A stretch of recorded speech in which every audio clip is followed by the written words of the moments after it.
Waheguru Ka Khalsa, Waheguru Ji Ki Fateh. I'm your host, Gurinder Singh Johal. This might be coming out a month late than it's supposed to. Apologies for that. We had a couple schedule difficulties, like I say, every single month. It's hard to kind of pinpoint a date that works for multiple people. Believe it or not, especially for me, this because you can tell again, I am back in my original room that I didn't start in this room actually. I started in another room, then moved into this room, and then I moved away for college, and then now I'm back into this room. Yeah, in this podcast, so these like less than 2 years, I moved into three different rooms.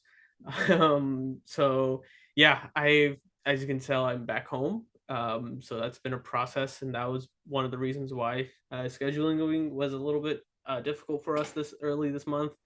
But I just want to say again, thank you everyone for the continuous support on the podcast. Without you, this podcast wouldn't keep going for as long as it's been, almost 2 years and a couple months here, which is again insane. To think that we'll be wrapping up season 2 here shortly in a couple episodes. But last episode we were joined by a lot of guests. That was very hard for me to kind of handle, but I'm happy that we were able to get it done. One of our best episodes to date. I think everybody that was on there got a chance to kind of see what it was about and kind of give their own take and their own. They enough people got enough time to speak, and that was my biggest fear for the last episode. So again, thank you to everybody that's watched that. If you haven't, go check it out. If you wonder what JMC is about, Jakara Movement Chapters, those are collegiate clubs at different various campuses across California. With school starting again, if you're at one of these college campuses and you've not joined your JMC yet, I don't know what to tell you. You should go and find out where your JMC is and kind of join. Because for me, my 2 years at Davis, even though my first year was online, I think I met most of the people that I know now away from college through that. And I think it was the best times for my college because, I mean, other than that, I was kind of just studying for the most part.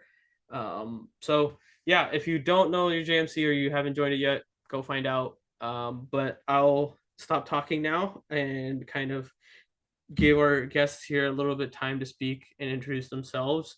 One of them is a returning guest. If you've been paying attention every episode, yes, Jessica is back. She was part of our Nishan recap episode that we did earlier this year. She was also my facilitator there, if you didn't know, which is basically partners for the weekend. But Jessica, I'll let you introduce yourself, and then I'll throw it to Jasmine and Simmerdeep to introduce themselves afterwards.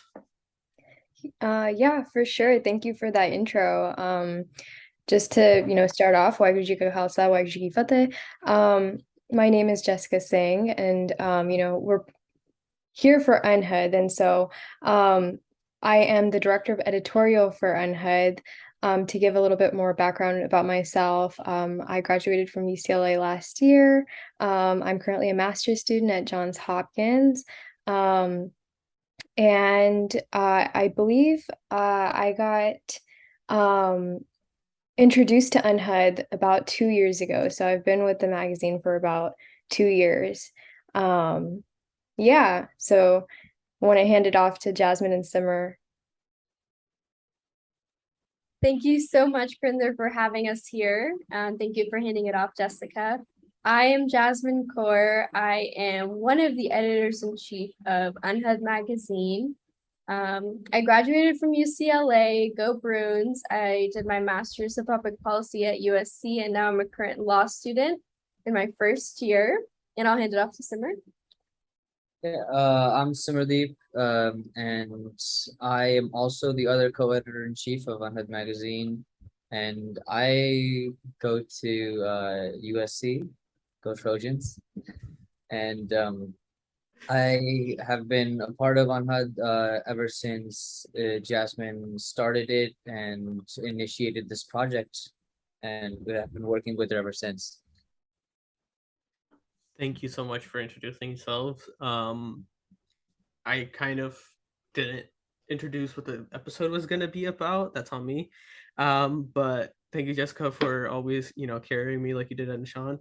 Uh, but no, this episode is very special because I was lucky enough to get the first issue beforehand and read it myself. And for those, let you guys kind of go into deeper what Unhad Magazine is and what it like, basically what you guys are, the goal of the project is, and how you guys came to do like basically work on it. But for me, I was lucky enough to kind of get the first issue, and so I got a chance to read it. I read the first article of the magazine, and straight away I was like, this is nothing I've kind of read before, seen before, because obviously I've read sports magazines and different like other magazines. I see them like on the store or whatever, right? Or when you go to the dentist, on the table there's a bunch of like random, magazines, sports, cars and stuff like that. But it's just Definitely. like those are just like pictures, and there's like, for the most part, from the magazines I've basically looked through, or like basically picture magazines. So focusing on like the pictures and the art, and then having a little bit of writing.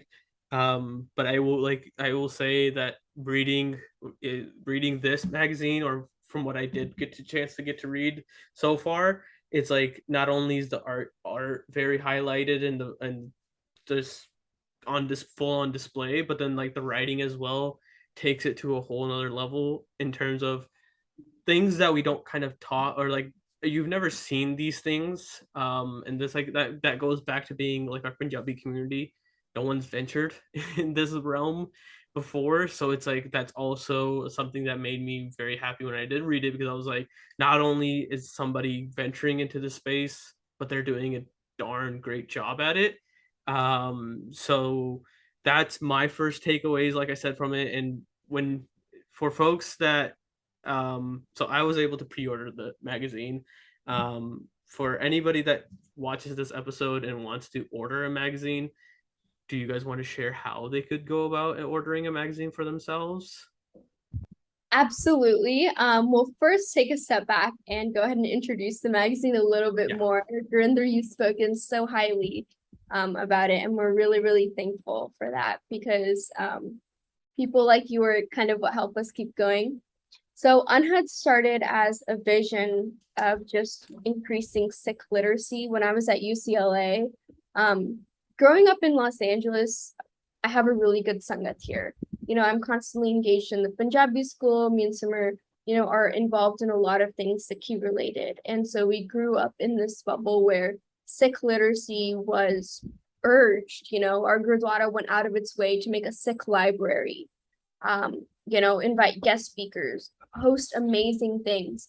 And that kind of pushed us to make this effort when we went to college and we went into other areas where the bubble kind of expanded, and we realized Sikh literacy just isn't there. And it's not that people are ignorant to it, it's people don't have the time for it anymore, with struggles of assimilation taking priority, or just the fact of not even knowing what resources are there, or being unable to read Punjabi and translate them and understand them. So seeing that need and that urge is kind of where Unhead came about.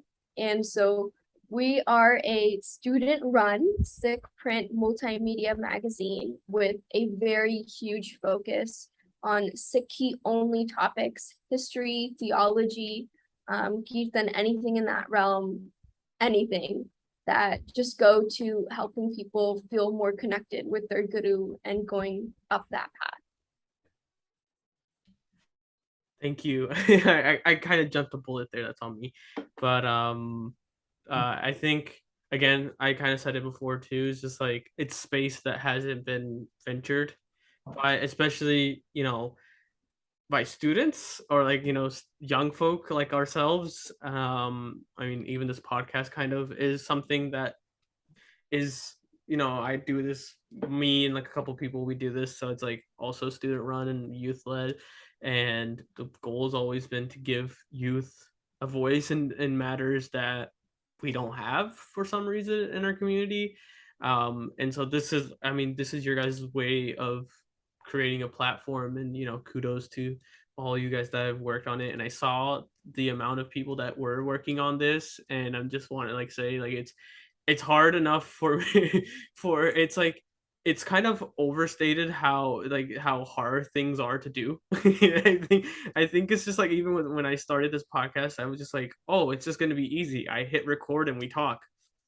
Little did I know that that's not how it works, right? I have like it's so there's so much more work that goes into these things than we can possibly fathom. um but I just want, again, it's like props to you all for working for however long you guys have to get to this point. Like, it's taken you guys this long to get to your guys' first issue. So we'll dive a little bit deeper into that. But again, before we get too much into like details and stuff like that, I just want to make sure that people that would want to order a magazine kind of know how to do that before we continue. So if Jessica or Simmer or Jasmine, if one of you guys just want to kind of just give your guys quick pitch to where to go to head over to order a magazine.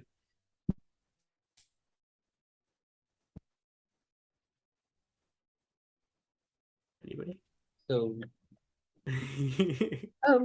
So basically you can order the magazine on our Instagram page anywhere.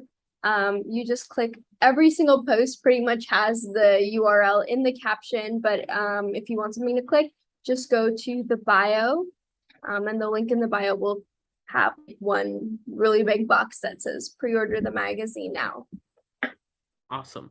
And then I'll get that URL from you, or I'll just copy it from your guys' page, and then I'll put it in the description. So if you're listening to this on YouTube or watching us on YouTube, hi, click on the description button, please, and utilize the URL there, and it'll take you straight to where you need to go to pre-order. we'll also have it available on our website that's launching and coming soon as well. So it's unhadmagazine.org. Okay. So just unhadmagazine.org, and on there will be a lot of the resources that will be available to everyone and all across the globe. So if you're unable to order a magazine and unable to get like a print copy, we will have digital copies available online. We'll also have staff applications if people want to apply. So our website is definitely going to be a very versatile resource.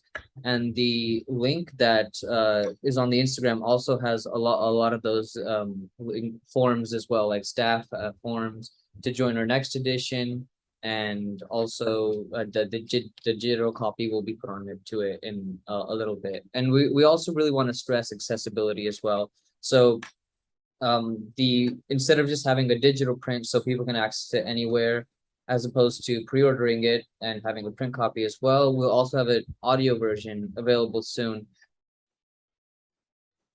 Just want to listen to it maybe in the car ride, or who are unable to read the letters of the magazine are able to access the magazine as well, and also be a part of the movement that we're trying to create. Yeah, and then also on the same page of accessibility, we also want to stress that it's completely free. So Unhad itself is also a nonprofit. And so everything that we do, we want to make sure that ideally the fruits of our labor will be free in the future as well. So definitely don't hesitate to pre-order. It's definitely not like a money thing. So yeah, just wanted to emphasize that as well. Awesome. So I'll link both things, so the pre-order link and the link to the website. So in the future, if you're listening to this some year or a couple months later and the website is up by then, just click that and you'll be straight taken to there. But I think it's awesome that you guys have already thought out like, oh, there will be a digital version in case somebody can't order physically to themselves. There'll be an audio version for those that maybe have trouble reading.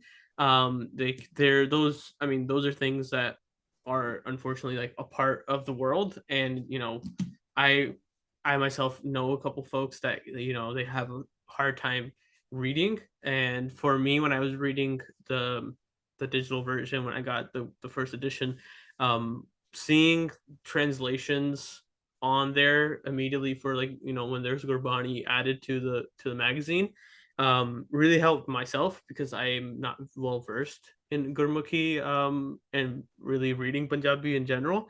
So it's like for me that was one of the biggest things for me was like the accessibility part of like being unable to understand what I'm looking at.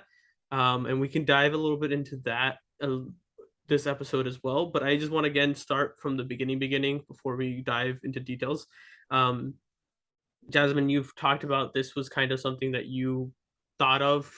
Uh, seems like a couple years ago, so I'll let you kind of answer this question about what was like. So basically, how did it come to be, right? How did you just like randomly you just thought like, hey, this is something that we need, and then you just started, gathering people and sharing this idea to folks, and then how did it basically eventually become to where you guys actually solidified it, like, okay, this is what we're going to be doing now, and then started, step by step going towards the actually creating a first edition.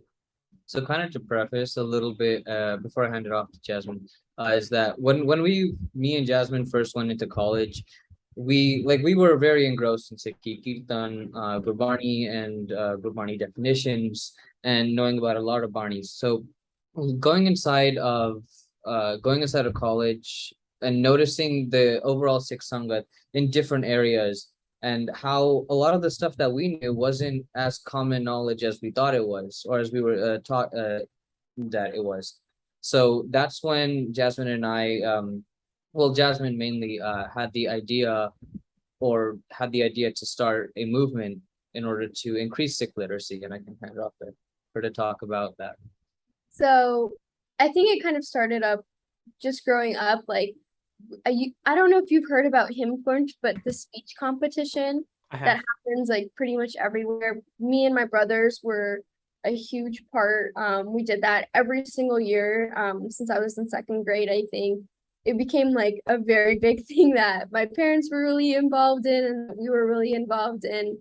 Absolutely loved it. But during the research process, my dad would have all of his books open in front of him, and I would be sitting with him while he was like reading these books, and I would try, and I was like, Dad, this makes no sense. And there were magazines he had with him as well that he specially got from India. He had like a lifetime subscription, and he still gets them to this day. So that's kind of where the idea came from, where I like grew up wishing that I could be able to read them as well. Because when he read them out loud and then he explained them, they made so much sense. And as I grew older, I understood more, and I was like, wow, like these are some really amazing things that people are out there talking about. But I only understand them because my dad translates some for me. And if I don't have my dad, like there's no one else really who can kind of do that for me or for anyone else who got this kind of magazine. And then when I went to college, I started working on my college's magazine. I did a print article about like the RSS and all of that good stuff. And then being involved in that process and seeing how artists collaborated and how the team worked, I was like, I really wanted to, push that kind of edge forward, because I felt like we didn't really have that, we didn't have something that was like really catered to the youth. College teens, people try to get college teens involved in Sikhi, but it's hard. But we didn't really have this kind of platforms for ourselves to research, illustrate, especially so many 6 now are artists, and it's looked down upon by our parents and stuff like that. But there's a lot of energy where that can go to. Yeah. Yeah. And like, sorry to cut you go off. ahead. On the flip side of that, it's really interesting being part of this magazine myself, because Jasmine and Simmer are very like, their upbringing was just engrossed in Sikhi, which is very like, it's very unique. And so being on the other side of that, I mean, I didn't really have necessarily like the same upbringing. I knew how to read and write Punjabi, but kind of the sort of like Sikh literacy aspect of it was like missing from my life. And so that's why even like just being part of this project, I can like really come to appreciate the effort that like Jasmine and Simmer have put forth, because they didn't have to, but I just being part of this project has led to like so much spiritual growth and learning. I mean, I feel like I started off from like step zero. Like I knew absolutely nothing. Even what I thought I knew, I didn't know, like, and I still don't know anything. That's not to say that I've learned like, but I've learned so much in that process that I think that a lot of our readers will come from a similar background in which, some people either know how to read and write Punjabi, but then, when do you get to actually use those skills or learn how to use them? And like, there are people who are, part of these, you're in a Gurdwara camps, these Khalsa camps, but again, it's just have like when you reach that like stage in your youth that like you're also sort of like figuring out who you are and what you want to do, it's just like that sort of takes up your entire time. And like when you have to make space for Sikhi in your life, right?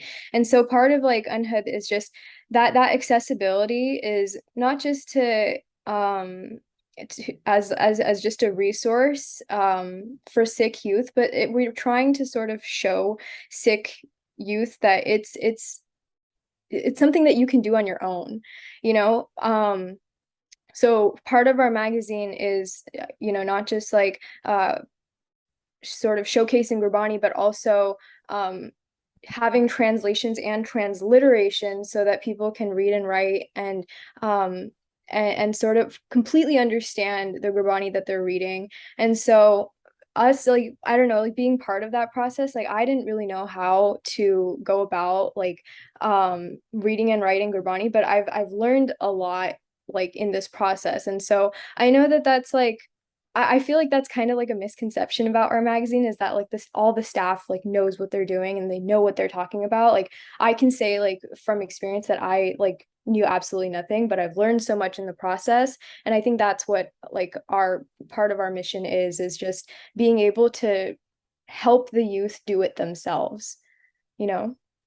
Yeah. Oh, go ahead. Yeah, I was gonna just second Jessica's point. It's like, even though me and Simmer have been able to kind of like push this effort into an idea, into like an active conception, that doesn't mean we're like we know everything either. We're constantly consulting in every step, and Jessica knows this as well. We're constantly consulting our berserks, like, is this correct? Like, we're trying to read, and then like my dad's sitting with me reading the translations, and we're trying to figure it out. We've been on Zoom calls where my dad is like reading the books out loud and our entire editorial team is there, and we're like, okay, so is this the best word to describe this? Are we really understanding this Gurbani line correctly for our readers? And Jessica's played a huge role in that. But going back to what you talked about, since we're talking about the beginnings of how all of this started, when you talked about had we like put any road bumps and all of that, we definitely had a lot in the beginning. When I started this, I definitely had no idea what I was doing. I had a plan. I kind of knew where we needed to go. We needed writers, we needed artists, but we definitely had road bumps, like, every probably student organization has, like, individuals, who have family things going on and have to leave midway, or in the middle realizing, hey, this isn't going to work, we have to restart everything. So Anhad did take a lot of kickstarting, and Jessica really played a really big role in that. So if you want to talk more about that. Yeah, I mean, so like the way that like I found out about Unhead is I think it was through your guys' Instagram page. And so I know that you guys were doing like a call for editors, and for me, I have had editorial experience in that I was editor-in-chief of the undergraduate science journal at UCLA. So I kind of understood the logistics of just the different boards and like what goes into actually publishing a physical magazine. And so I think I was able to help with that. I know that that's like one of the reasons why I got involved, is like not just to learn about Sikhi, but like I knew that I would be able to contribute like the editorial skills that I had in this project. And so being able to use the skills that I have learned in other aspects of my life and to apply it and like be able to use it for community, that is something that means a lot to me. But no, definitely like what Jasmine said, like there's just been like a lot of it's just been like a huge learning experience, like from the conception of the magazine to what we're going to include in it, to like holding a physical copy. Like that entire process took so long, and just to be like at the end stages of our first copy, like our first edition, is like, it kind of like blows my mind. And it's still a learning experience. We're still learning, like we're obviously like still starting up, but um Jasmine and Simmer can probably speak more to that. Yeah, definitely. Just to add like two more things before Grinder catches up with another It's question. okay. You guys can keep going. we I started thinking about this idea my last year at UCLA, like probably the winter or January of 2020. I remember like, I was in class and I was like entirely bored of class, and I started making, I was like, oh, if we had a Gurmukh Sangeet edition, this would have, and I still have all those Google Docs. I like saved them off my UCLA email.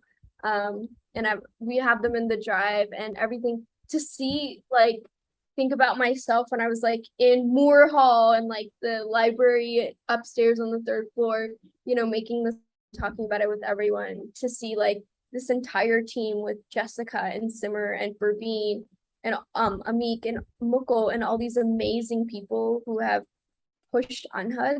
We're all full-time students, and I think that's really important, like full-time students and working. Yeah. So Simmer can definitely speak a little bit more to that.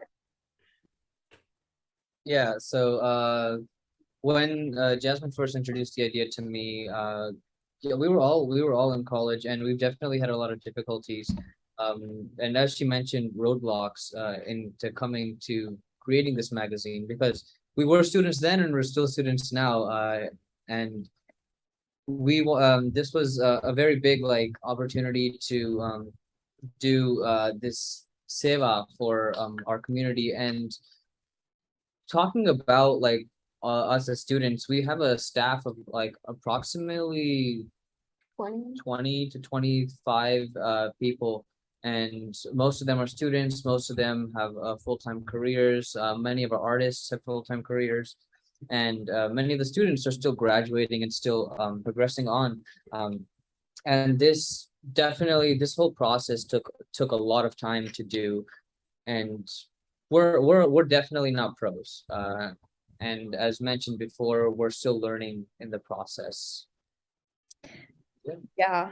And just to like, just the fact that like everyone's like a student, we're all like, still young and learning. I mean, it's amazing, because we would be nowhere without the community of people that we have in our org. Like the fact that we have such talented youth that are, coming out, and they want to be part of this effort, and they want to actively learn and engage. I think that's it's such a unique thing to see in this day and age as well, and it's definitely something that makes you more appreciative of like community. Like again, like everyone as a student, like people are making time in their lives to be a part of this project, and I think it makes it that much more special. Yeah, our staff has like amazing diversity too, which Yeah. I think, as Sikhs, you think like, oh, everyone's Sikh, and that's kind of it. But there's a lot of diversity on our staff that makes Anhad feel amazing in its small little Zoom community. Mhm. But for example, like Kamaldeep Singh, I'm sure if you got to the Galyug article, that artwork was done by Kamaldeep Singh. Baji, he is amazing. He's an adult. He has children. He has a full-time job. And he's And from he the made, UK. yeah, and he lives in the UK. And he did such amazing artwork. And that artwork is actually done by paper. So I don't know if you want to take a look at it again, but it is not actually digitally drawn. It's construction paper cut up over and over again. Inderpreet Kaur on our staff, she's a mom. She just gave birth to a beautiful boy, Kabir. Jind, young professional, amazing, amazing people who are on our staff, in completely different areas. But yeah. I think that's probably the least I've talked in a while in an episode. So just to the listeners, if you enjoy me talking, there's 19 other episodes for when I talk a lot. So I preferenced this episode when I started that I will not be talking as much as I usually do. So if you miss my voice, go listen to another episode after this and you'll hear my voice a lot. But I just want to say again, it's just there's so much to unpack there, and I just want to start off with the one thing is just saying that like Jasmine, you said that artists are we're not allowed creative freedom to artists in our community. I mean, this in some form is an art, and then even going further into it, I even did an episode with a couple folks from Berkeley who have an initiative where they kind of bring artists and they allow artists to have a platform to share their art, to share their backgrounds, their stories, and really just give them, these artists that might not have like support from their family or from behind them, to give them some sort of outside support and love, to just to show that like, hey, like your artwork is appreciated, your artwork is seen by a lot of folks as a very cool, very amazing. So I think that's very awesome of you guys as well, to allow artists to have a platform, to also have a place where they can have their artwork as well, displayed in issues where in a magazine, albeit that maybe the magazine's, it's like there's words, but there's also art to kind of give the artist a feel of like, hey, my art's also reaching people. Because I mean, I've always heard that like art for some people is a retreat from, might be just be their hobby to get away from things. Maybe if this life is too stressful for them, they sit down, start drawing or start doing something, and that's just their release, natural release. And to say that that's like looked down upon, like, I know that's so absurd to say, but it is true, right? So I just want to say again, thank you for that. And then also I just want to talk about how you guys talked about the like your guys' staff, how many people are working, full-time students as well as working on this project for as long as you guys have, individually.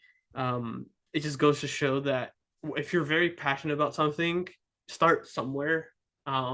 Please, don't wait until maybe you don't have like physical time on your hands anymore and you regret not being to even start or work on something.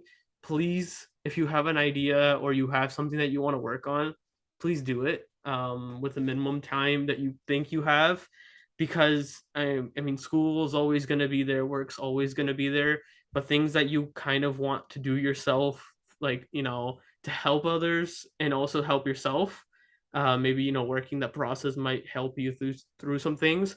Please do it, don't hold yourself back. That's my advice in terms of that, because again, I started this podcast a year and a half ago now. I had to start somewhere, right? I didn't know have I had no idea what I was doing. I still have no idea what I'm doing, right? That self-humbling that Jessica did to herself, I'm doing to myself now, is like, even though I'm here sitting in front of you, like hosting this podcast, doing a podcast, having almost 20 episodes, I still have no idea what I'm doing, right? So to say that like I have all the answers to what, before we even started, like my Zoom crashed and I'm just like, I don't know what to do here now. So I was just like, I booted it back up and prayed. So it's just like you just have to roll with the punches, right? And I'm just glad that you guys, even though you guys had some hiccups along the road, didn't let that phase you guys one bit, and you guys just kept going forward. But I want to jump forward into the talking about the first edition itself. I right now have it open as well, so just to like kind of go back and look at it. Um, was there like a central theme that you guys kind of wanted to work on? Was there a theme, Jasmine, maybe because this was something again you kind of first had the idea for, so maybe you can kind of start first, and then Jessica and Summer, you guys can add in afterwards. But was there like a central theme that you had in mind for the first edition, or did you just basically just be like, this is where I'm gonna start, and then we'll just add from there? Or, but I will hand it over to you and kind of talk about how that came to be. Well, when we first started, I will say that the time edition is, it can start off as a dense read. The contents in there are amazing topics, but we could have started a bit smaller in terms of a little bit of a lighter kind of read with the foundations. However, the time edition was originally chosen by the original staff of Unhud, like the couple of people who were interested, we had a list of themes that we had. I don't remember all of them entirely at this moment right now, but we talked about each of them. There was probably a list of 5 or 6 of them, and in one of them we picked time. And that was before the farmers' protests or really anything had happened. And as we continued to work on the theme of time, we realized how relevant it was to everything that was happening in Punjab and India, in the world, and even in the US. So all of the articles in the Time edition complement that theme of time, which Simmer can talk a little bit about the table of contents. Yeah, definitely. So our table of contents is kind of organized in a way that reflects a moving clock. So in the sense that in the beginning we have, if you read a little bit of the beginning, it talks about the formation and the creation of the universe in Sikhi, and how our man came to be, how our Atma came to be, how basically how everything was created. And then you kind of go into how the man was corrupted, and the man fell into Kam, Krodh, Lobh, Mohankar, the 5 vices. And then there's the article about uh Amrit Vela, and then you know those articles that go into how to improve the man and how to get back on track, and it kind of goes in a circle. And you see throughout the all the articles as well, there's this general theme of if you go to the 4 pairs of a human life, you see there's a general theme of like there's a starting point and there's an end point, where you go through 4 pairs of the night talking about how the man was corrupted, and then and how to fix that. There's the June's article talking about how if you don't fix this, or if you don't put your man or yourself on the right track in this life, um, how you will fall into this trap of the Chirasilat June. And there's another article about Guru Nanak Dev Ji. So starting from our first Guru, and kind of reflecting the beginning theme as well. So all these articles, you'll see have that general overarching theme that talk about a beginning, and then have of course an end or a solution to the problem that we address. Yeah, and it's been like really interesting to see how just the concept of like time is divinely like illustrated in our Granth. Like there's so many different concepts and so many like intricacies that are actually very applicable like to your own life. So like just in, the articles that like we've written about like, like Amrit Vela and the Junes, like there are so many things that you can learn about, like not just like theoretically in terms of like um the 5 vices and like, oh, I should put myself on a better path, be a better person, but there are so many small steps that you can take in your life to better align yourself like with your guru. Like for example, in our like Amrit Vela article, we talk about you know how tough it can be like for today's youth, especially in the diaspora, where we are, facing the pressures of capitalism and neoliberalism, and these are things that have a direct impact on how we live our lives. But then putting it into perspective in that like we have such a short lifetime here on earth. Why are we doing what we're doing? What are we doing what we're doing for? I think that's definitely something that this issue made me think about. In that it highlighted just how short and how fleeting, our human lifetimes are on this earth. And so, being able to connect back to the diaspora in each of these themes and talk about just how these concepts apply to like our everyday lives, I think that was definitely something that was important when we were going about putting this magazine together. Is just like we understand how hard life can be, and even as like students, like not everyone has the capability to like wake up at 4 in the morning for Amrit Vela, and like these are things that we talk about and we acknowledge in this magazine. And just I think that's definitely something that's been important to connecting to the youth, because we can talk about these concepts like, time and Amrit Vela and the 84 lakh Junes and the way that they're illustrated in the Granth, but being able to connect that back to our lives as we, as we live and as we breathe, I think that's something that was like super important. Definitely. Like, I think for me, the magazine has kind of been in that same realm that Jessica's been talking about. I learned a lot more, and I don't know how that's impacted me. And I'm sure, like, I'm still kind of like a horrible person. But being a part of Anahad makes me think about God a lot more during the day and what I'm doing. And I know more. And I know how to connect that all back to the goal that I need to do. And I think that just in throughout my day, being more conscious of a creator up there and knowing that my actions are, accountable to someone, a being, a force out there, makes me slightly a better person than I was before. And I'll take that.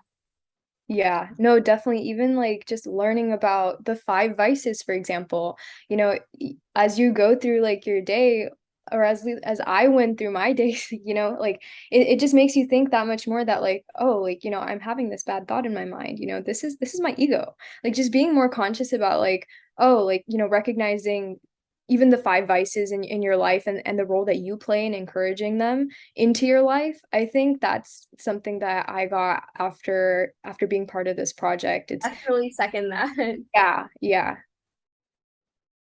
I I just think because it's again it's I'm looking at the table of contents and I'm kind of now seeing that everything has like it's clicking. I'm not gonna lie, because like when Simmer when you were breaking it all down, I was like every single one you were kind of talking about, I was following along because I had the table of contents open, and I was just like that makes so much sense now. So it's just like it's super cool to just like be like that's how everything's broken down. And I had mentioned this before we had started, because again, you guys had said that I was one of the first people to kind of outside your guys' staff to see the magazine in its fullest. And so I was giving a little bit of my what I thought my thoughts of it, and I had said that like even though it's there's a theme of time amongst the entire magazine, each article really gives its uniqueness, and it's given its uniqueness, and it's like given the ability to stand out, which is done through the colors and the background of the pages, or the art style, or the writing style, or the way like the layout of the words. Maybe it's on the left hand side, or it's like scattered around. That's like out of the couple articles that I glanced through, or sections I glanced through, it was like I was able to kind of pick that up very easily. And it was also giving me like it was giving me in behind my mind already. It was like, okay, this is like okay, this is a new article, or this is a new section of the magazine. It's like it's not continuous, right? So I think that's also it's like the fact that each section has like a beginning and the end, to kind of because of the time, the concept of time and the theme of time. It's also cool to see that each section and article was given its own time to kind of shine within the magazine, because because I was looking at the table of contents, there's 9 articles, so it's very easy to kind of see that everything has just been packed into one. But once you kind of go through the magazine itself, you start to see the differences between them, which was something that I picked up on pretty early on. But that was also something I wanted to talk to you guys about, because that is again one of the first things that stood out to me is like, how did you guys come to like work?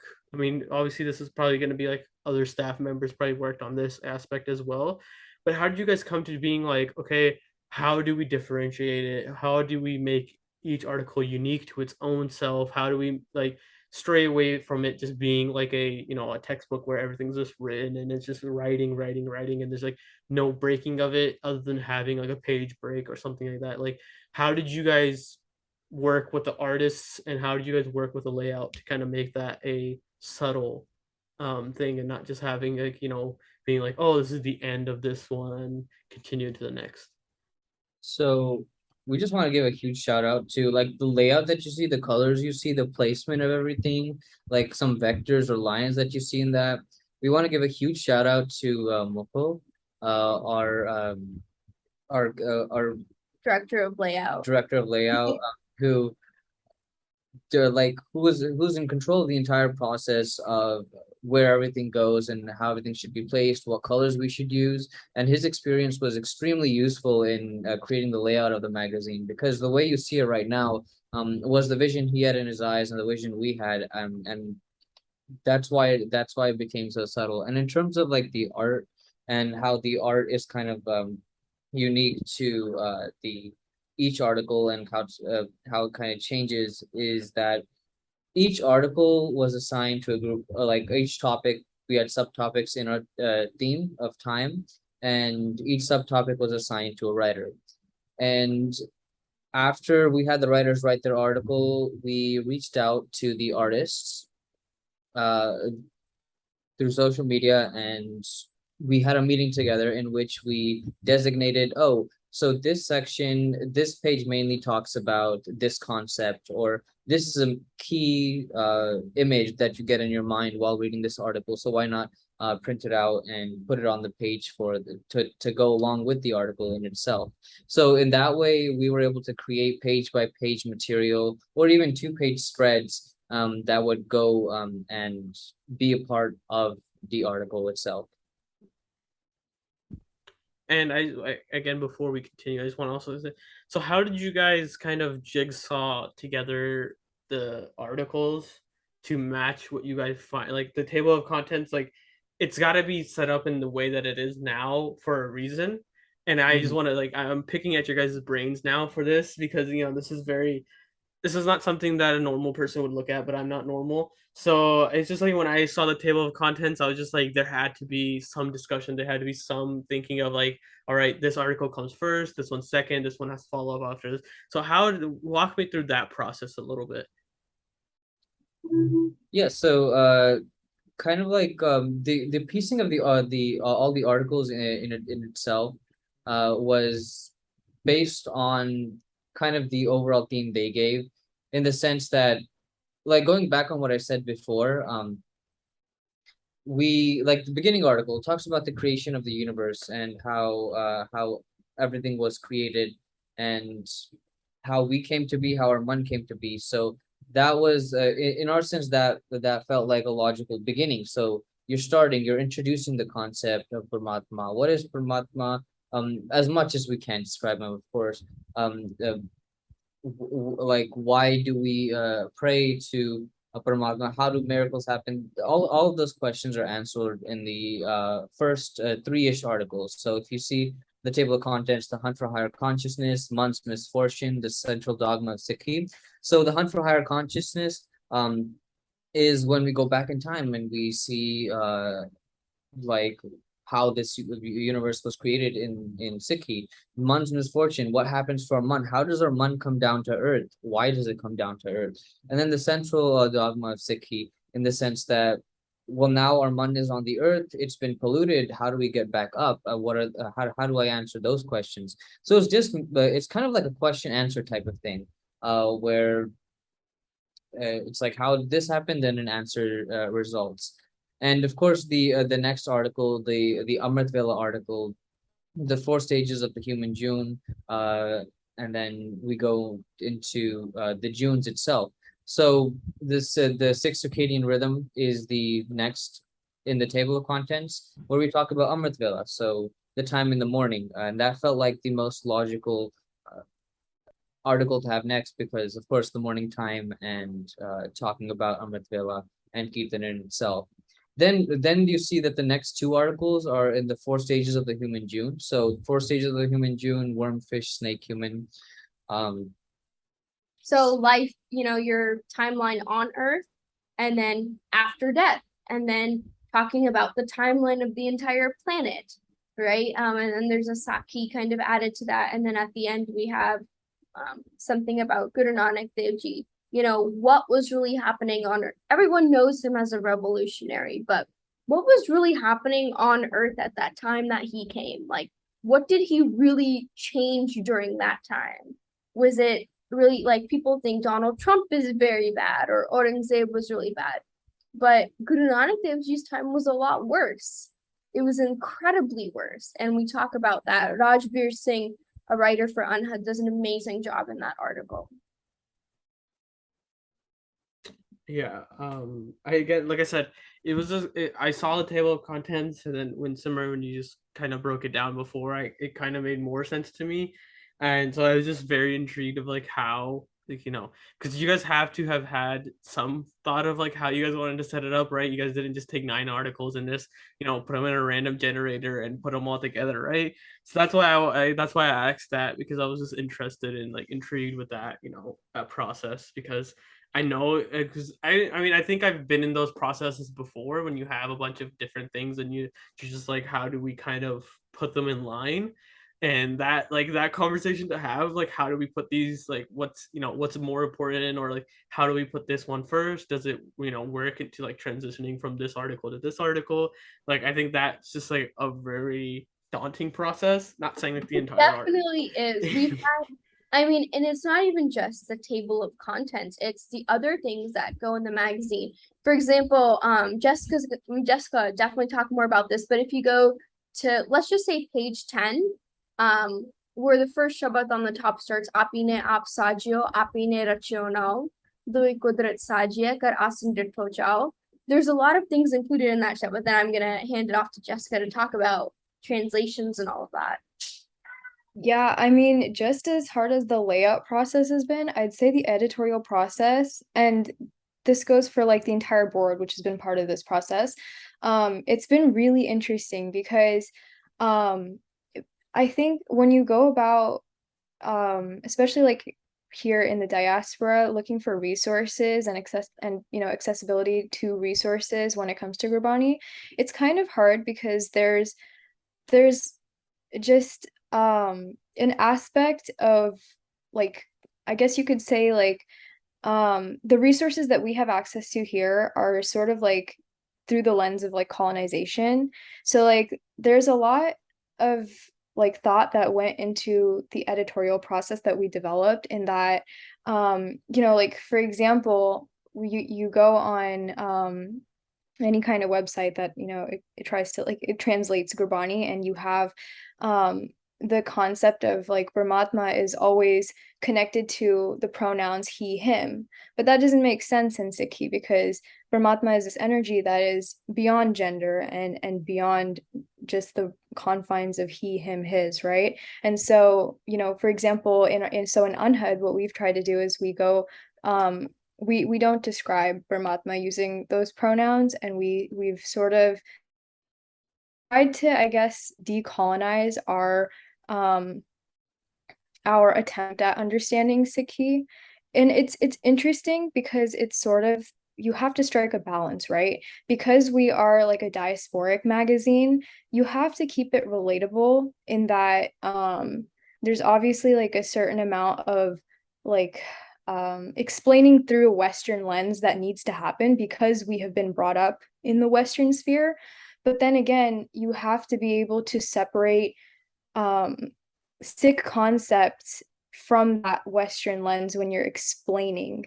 And I guess like that's kind of just been like one of the main like things that we've sort of like struggled with as well, is just decolonizing our understanding of Sikhi. And that's hard, especially because there's so many words and concepts in Gurbani that are so hard to translate and explain in English, just because I feel like I think English is like honestly a more primitive language compared to like, you know, Gurbani and Gurmukh, and it's like hard to like carry those concepts over, but it's something that we have to do because, again, our mission is accessibility to the diaspora.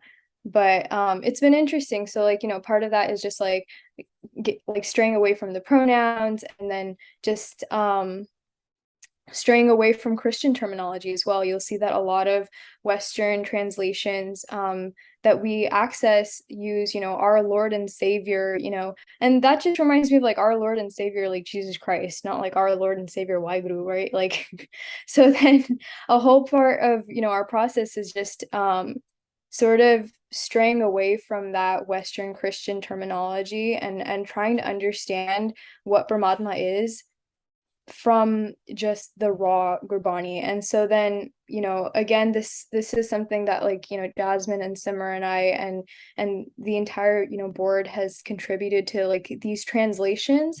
We have translations where we translated each and every word that we thought was important to the lines of Gurbani that we've included, such that in the future, like our goal is that the reader is able to recognize these individual words and is able to piece together what Gurbani means by themselves. So, taking the sort of building blocks from our magazine and then being able to apply it as you're reading Gurbani, I think that's definitely one of the biggest goals in what we're doing, is again, just trying to hammer in that message that this can be done. Like you can understand Gurbani by yourself, and we are just trying to help in that process. I'm kind of building off that as well. Well, what we really want to emphasize is like that individual word by word definition. Because I recall that idea came about when Jasmine and I recall when we used to learn Shabads, or like the when we used to learn Kirtan, we used to have our Kirtan teacher go through the Shabad individually, line by line and word by word, and we would write down those words. And then after a certain while, after taking notes, after seeing those words appear, uh, we started to notice patterns in other sentences in Gurbani and other places in Gurbani, and starting to piece those together, we started to form this like acknowledgement, like, hey, oh, I know what that means. I kind of get where that's going, and based on my limited knowledge of Punjabi and my limited knowledge of Gurmukhi, I can kind of see like the general message that this line is trying to say. So that was really important to us to include in the magazine, because again, our magazine, what we want to do is not only teach, but encourage that learning and encourage that thought process in others as well. Yeah, I mean, Anhad is not the correct way. Anhad is not the one definitive source or anything like that. We are just a tool out of the many that people, for example, think of like Khalas Foundation, or people, making Sikhi to the max, and the Gurmukh on the iPhone. These amazing initiatives out there, Brave Lion Books, who's making Sikh books for kids that are like representative of the Sikh identity with Shabads in them. All of these amazing projects out there, serve as tools and resources that we can just encourage each other to help engage in Sikhi. None of them are the correct or the one definitive thing to do, but there's like this bank of amazing tools that people just need to reach into and look at. Yeah. And like that being said, so then, as you're going through the magazine, for those of you who are listening, I urge you to be a little bit more interactive with the magazine. You need to take notes and maybe like start a journal. Like it definitely helps to sort of, I know for us, like repetition was key, just reading the same line over and over and trying to like understand, okay, this is what this word means in this particular line, or I can recognize a different version of this word in another place in the art or in the magazine. And so just being proactive while you're reading, I think that is definitely something that will help. Yeah, and kind of going off what Jasmine said earlier about Anhad Magazine being a tool, and us trying to help everybody have access to this material. Another one of our goals I wanted to mention was in terms of expanding Anhad. Of course, this is much far in the future, but in terms of expanding Anhad into different multimedia sources, which is why we call ourselves a multimedia magazine. And so one of the examples would be that a lot of us remember TV shows from our youth, cartoon shows. I guess Dora would be one. SpongeBob would be another. Like when we hear those, we know what we're talking about. Um, but Sikh youth could benefit from having a cartoon that includes Sikh representation, where they can see that, oh, that's a Sikh, and if it's a memorable cartoon, they'll talk about it in the future. Having If you look at the Kalyug article, the one about how Kalyug and the Sakhi about Guru Nanak Dev Ji, towards the end, you'll see that I think in the table of contents, if you want to reference it, it's called Kalyug's Promise. And the goal of that article was to create a comic book like uh, feel to the text that was with it. So you can kind of see the progression of the artwork and how it relates to the text as well. And hopefully in the future we can go more into depth into creating a more picturesque type of small booklet. No, I mean, I think, um, I mean, I mean, you guys have done my job, I think, for me, because one of the next questions I kind of did have was like the translation part, but you just already answered it. So, I honestly have no more questions, but I do want to just, kind of unpack what we just talked about. The translation part, real quickly, I think, Jessica, we kind of talked a little bit about that at Lilicar this past summer, talking about I mean, we had a if you listen to that episode, a couple of the facilitators or participants as well talked about this, but we had an activity where we translated lines of Gurmukh, right, of a Shabbat, and it was open interpretation. There was like you're basically given like this word bank like type situation, and it was up to you to kind of figure out and write together what your translation is, because again, a lot of the translation, um I think devices or whatever platforms you want to use kind of do fall into that trap of using he him, or objective, like not objective, but like genderfying, you know Waheguru and God. So it's just like that doesn't really make sense, because it's like, how can you genderfy something that is so above everything, that like gender comes like so far along from that, like even thinking about those two things being related to one another.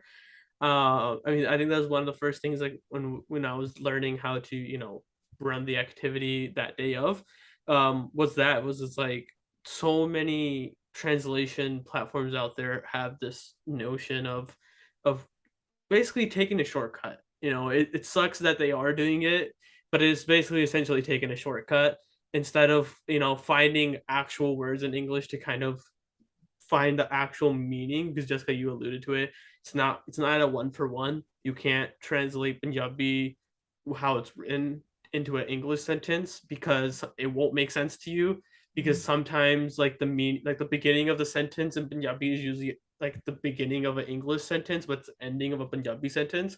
So it's like you won't get a one for one, most likely, when you're translating English to Punjabi or Punjabi to English. Like it just won't happen. So the fact that like those shortcuts that are taken kind of cheats people that are actually, trying to find a tool to understand Sikhi, and they need those tools to kind of understand them, but they're learning from, a tool that kind of is skewed to being like a shortcut, or not being like absolutely, beneficial to you, and allowing you to have an absolute open mind when you're learning. Because I think that's key. I think if you don't have an open mind when you're learning, I don't know if you're actual learning. Because if you have a closed mind in learning, you're just gonna take whatever you think is right, and that's only what you're gonna take away from it. Because you're like, okay, everything else is wrong, because that's how the way I'm thinking, which is incorrect. I hope that's not how people learn. But I really enjoyed that discussion, and I was gonna actually ask you that, but you already talked about that. No, So just to chime in a yeah. bit about what you just mentioned right now. I mean, it's a shortcut, but honestly, like if you want to talk about the Western lens in Sikhi, like it limits your path to liberation. If you're just thinking about Paramatma as like, this just old man sitting in the clouds, again, just male, he, him, everything like that, like you fail to recognize that, like in Sikhi, for example, like Paramatma is just everything around you all at once. That's an idea that you wouldn't understand if the Gurbani that you're reading and the lines and the translations that you're reading are constantly repeating in your head that he will save you, he does this, he does that. Like it limits your idea of it limits your concepts of like what Sikhi is and the different like ideas that are illustrated in Sikhi. And so that's definitely something that it's the reason why we took the approach that we did. Yeah, and kind of building off that is that when we talk about Paramatma, and this question is also answered in, if you go to the first article in the Hunt for Higher Consciousness, it would be on page 8 once people get the magazine or the digital print. Um, we have these questions like, how can God exist in every living and non-living entity, or why do people say that God is always with me or around me or taking care of me, even though I can't see God? And how is it that God can Paramatma can do all these miracles, like cure an uncurable cancer? And so we go into how this concept of Paramatma is not just this person or this one singularity. It's more like, the reason we say Paramatma is everywhere is because Paramatma literally is in every atom and every molecule, and down to the subatomic particles, and everything in the universe. So definitely, if that's a thought that comes into your mind, or any of the readers' minds, or any of the listeners' mind, I definitely implore them, I guess, to read this article and get into to understand how Paramatma is literally everything. And if they have more questions, let us know. That's another big thing that we want to emphasize with the magazine is we definitely encourage people to leave a review. Like that is a really, really big thing for us, to get their feedback. Like even if it's like, hey, I think you should add a comma on page 10 in line 2 or whatever, or even something as, this I think is completely garbage, or it's, hey, your article made me think of 5 other questions and now I'm lost. Just tell us, let us know, because we'll implement that. We'll add that in our next edition. We'll make sure that if we can't answer it, we give you the resource to go out and answer it in a way that's feasible and accessible for you. Yeah, we'd love to hear like just anything that you guys think of, like anything that pops into your head when you're reading this, because we've been doing this for 2 years. So like for us, like we've kind of just wrapped our heads around these concepts as we're writing them. But if it makes like, our readers like think of, what does this mean? Like I'm wondering like XYZ, this article made me think, like we would love to hear from you guys, not just like on like a magazine level, like feedback, but just as students, like, what does it make you think of? What have you learned? We'd love to hear that. I think that's, again, if you are gonna leave a review and your review is that this is garbage, try explaining yourself, because I feel like people have it so easy these days to just kind of say that something's garbage and then keep it moving, without actually elaborating or being called out on. Definitely constructive criticism. Yeah, I've had my fair share of constructive criticism thrown my way. Even though I've had to pull the constructive part out after being, told that, the podcast is not as good as it could be or it can be. And then I, ask those folks to kind of elaborate what they try to mean, and then they don't know what they're talking about. And then I'm just like, okay, you just had nothing else to say and just wanted to kind of try somebody else for trying to do something, right? So again, if you have criticism, make it constructive. don't just try to take the cop out way and just, throw your 2 cents in someone's direction and keep them moving, because birds can be hurtful. Not gonna lie. So yeah, that's all I would say. And I think that, I mean, we've been talking for, I think, over an hour now, and again, I just want to say thank you to all of you for taking the time out of your guys' busy days. Again, like I said, we've had to postpone this a couple of times, which, it happens. Everybody is on busy schedules, especially with, like, new school year starting up. So again, apologies for this episode being a little bit late to our audience and our listeners, but at least, we're making this episode happen. If I wasn't doing this, you would never have an episode like this. So it's just, it's crazy for me to still think that this is, 20 episodes in. I had no idea what I was doing episode 1. I still have no idea what I'm doing this episode. uh but I just want to say again, shout out to everybody that listens, who supports us on all platforms. From those folks that are listening from Belgium, thank you for keep listening to our every episode that comes out. For folks from UK, Ireland, again, thank you so much. I don't know how you found this podcast from some guy from Sacramento. It blows my mind that people from across the world are, listening every single week or every single time we have a new episode. So it's just, again, it blows my mind that somebody from, like, myself, some random person from Sacramento, you take time out of your days to listen to me. So thank you so much.